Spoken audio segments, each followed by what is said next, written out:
দর্শক, চায়নার লোকজন একদমই সাধারণ যে কোনো জিনিস দিয়ে অসাধারণ কিছু তৈরি করতে পারে। এই ভিডিওটি পুরোপুরি দেখলে অনেকটাই অবাক হয়ে যাবেন। দেখুন, এগুলো হচ্ছে বিছানার চাদর, বালিশের কভার বাঁশ দিয়ে তৈরি করেছে। কিভাবে তৈরি করেছে চলুন দেখি। এই যে বাঁশগুলোকে একটা ফালি ফালি করে নির্দিষ্ট মাপে কেটে এগুলো সাইজ করে বিস্কিটের মতো করা হয়েছে। তারপরে এগুলোকে ক্লিপ অনুযায়ী লাগিয়ে দিয়ে সাইড দিয়ে সেলাই করে দেওয়া হচ্ছে কাপড়।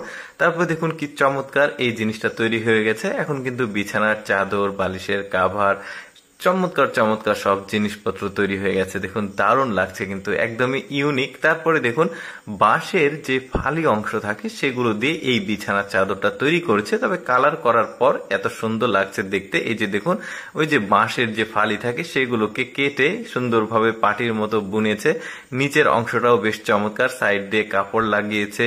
এরকম আরো চমৎকার চমৎকার সব আপনাদেরকে জিনিসপত্র দেখাবো। ভিডিওটা পুরোপুরি আপনারা দেখতে থাকুন। এই যে দেখুন কি দারুণ লাগছে। তারপরে দেখুন, এটাও কিন্তু বাঁশের যে ফালি থাকে সেটা দিয়েই তৈরি করেছে। ওই যে বসার যে জায়গাটা, ওই জায়গাটা সাইড দিয়ে রড দিয়েছে, এটা ঠিক, কিন্তু ওই যে বসার যে জায়গাটা এটাও কিন্তু ওই বাঁশের ফালি দিয়েই চিকন চিকন করে দিয়েছে। তারপরে এটা কিন্তু বাঁশের ফালি বা বেত দিয়ে তৈরি করা না, এটা প্লাস্টিক ম্যাটেরিয়ালস। তবে জিনিসটা খুবই ফ্লেক্সিবল আর সুন্দর দেখতে, কত ইউনিক। আপনি কিন্তু ফ্লোরমেট হিসেবে ব্যবহার করতে পারবেন, বেডের কাভার, সোফার কাভার সবকিছু হিসেবে ব্যবহার করতে পারবেন। বেশ চমৎকার, কমফোর্টেবল। তারপরে দেখুন, একটা চেয়ার তৈরি করছে মাল্টি ফাংশনাল। এটার আবার বেশ চমৎকার মানে ডিজাইন গুলো আছে, দেখতে ভালো লাগছে, ইউনিক। এটা আবার বাঁশ দিয়েই তৈরি, কিন্তু বসছে যে জায়গাটা ওই জায়গাটা আসলে বাঁশের ফালি তারপরে কাঠ দিয়ে তৈরি করেছে।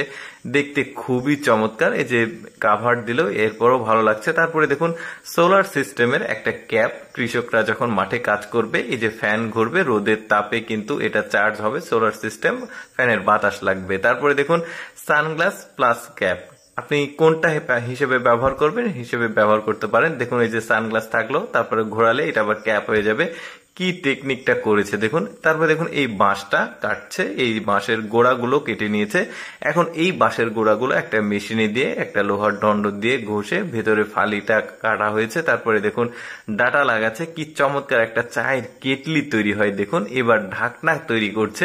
মানে ওই যে বললাম, ওরা একদমই সাধারণ জিনিসগুলো থেকে অসাধারণ কিছু তৈরি করতে পারে। দেখুন, রং করার পর দেখতে খুবই ভালো লাগছে। তারপরে এই চেয়ারটা দেখুন, আনলিমিটেড দোল হবে, কোনো ইলেকট্রনিক্স ডিভাইস নাই, কোনো মানে চার্জ লাগবে না, অথচ আপনি কিন্তু আনলিমিটেড দোল খেতে পারবেন। কি দারুণ একটা জিনিস।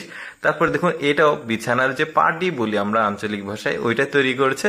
এর বেশ চমৎকার লাগছে। আপনার ব্যবহার শেষে এটাকে সুন্দরভাবে গুছিয়ে রাখতে পারেন। বেশ ইউনিক জিনিসটা। তারপরে দেখুন, সোফাকে কত চমৎকার ভাবে ওরা বেডে কনভার্ট করবে, আবার বেডকে সোফাতে কনভার্ট করবে। কি বুদ্ধিটা খাটিয়েছে দেখুন। এই যে বেডটা সোফা হয়ে গেল। এই যে দেখুন, এটা বেড আছে, আপনি শুয়ে থাকার পর উঠে বসলে এই যে চাপ দিলে এটা আবার সোফা হয়ে যাবে। বেশ দারুণ। এতগুলো জিনিসপত্রের মধ্যে আমার কাছে বাঁশের তৈরি এই ইউনিক বিছানার কাভার এবং বালিশের কাভার, বিছানার চাদর, এটা আমার কাছে সবচাইতে বেস্ট মনে হয়েছে। আপনাদের কোনটা ভালো লাগলো অবশ্যই কমেন্ট করে জানাবেন। আর এইরকম ভিডিও প্রতিদিন দেখতে আমাদের লেটস গো ফেসবুক পেজটি ফলো রাখতে পারেন। ধন্যবাদ সবাইকে।